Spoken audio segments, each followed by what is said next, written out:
दरम्यान ठाकरे बंधूंच्या या सगळ्या भेटीगाठी दरम्यान भाजपनं काय प्रतिक्रिया दिली आहे पाहूया।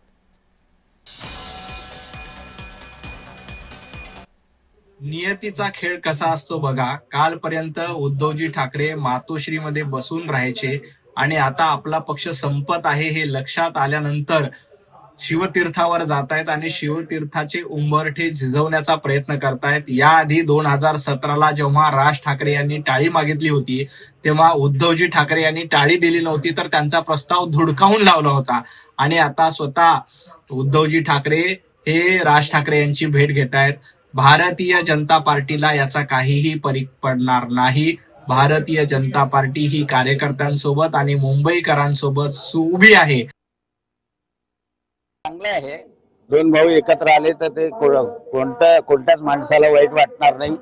पण त्यांच्या युतीचा भारतीय जनता पक्षावर आणि महायुतीवर थोडासाही परिणाम होणार नाही।